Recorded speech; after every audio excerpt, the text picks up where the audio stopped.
22 വർഷമായി മസ്കത്തിൽ മദ്രസ അധ്യാപകനായ കോഴിക്കോട് നടമ്മൽപൊയിൽ സ്വദേശി മുഹമ്മദ് അലി ഫൈസിയാണ് മക്ക നഗര ചരിത്രത്തിലെ കൗതുകങ്ങൾക്കും അപൂർവതകൾക്കും ഊന്നൽ നൽകി പുസ്തകം രചിച്ചത്. മക്കയുടെ ചരിത്രത്തിൽ ഏറെയൊന്നും ചർച്ച ചെയ്യപ്പെടാതെ പോയ പലതും 280 പേജ് വരുന്ന പുസ്തകത്തിൽ പ്രതിപാദിക്കുന്നുണ്ട്.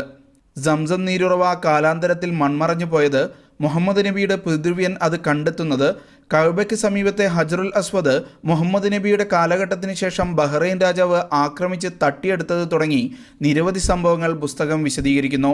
ഈ ഹജറുൽ അസ്വദ് കഅബയിൽ നിന്ന് അടർത്തി മാറ്റി 23 വർഷക്കാലം അവിടെ ഇല്ലായിരുന്നു.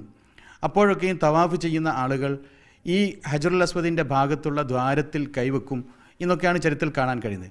ഇത് കറാമിത്തികൾ എന്ന് പറഞ്ഞ ഒരു പ്രത്യേക വിഭാഗം ആളുകൾ അവിടെ നിന്ന് കഅബയെ ആക്രമിച്ചു, അടർത്തി മാറ്റി കൊണ്ടുപോയി അവരുടെ നാട്ടിൽ തന്നെ അവർ സൂക്ഷിക്കുകയും ചെയ്തു.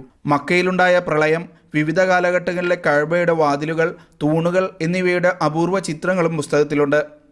അടുത്തിടെ മക്കയിൽ ഉയർന്ന ഘടികാര ഗോപുരത്തിൻ്റെ പ്രത്യേകതകളും മനസ്സിലാക്കാം. മസ്കത്ത് സുന്നി സെൻറ്റർ പ്രസിദ്ധീകരിച്ച പുസ്തകം നാട്ടിൽ പാണക്കാട് ഹൈദരലി ശിഹാബ് തങ്ങളാണ് പ്രകാശനം ചെയ്തത്. താമസിയാതെ ഒമാനിലും പുസ്തകം വിതരണത്തിനെത്തും. മുഹമ്മദ് അലി ഫൈസിയുടെ രണ്ടാമത്തെ പുസ്തകമാണ് മക്കയുടെ ചരിത്രം. Shino Shamsuddin, media 1, Muscat.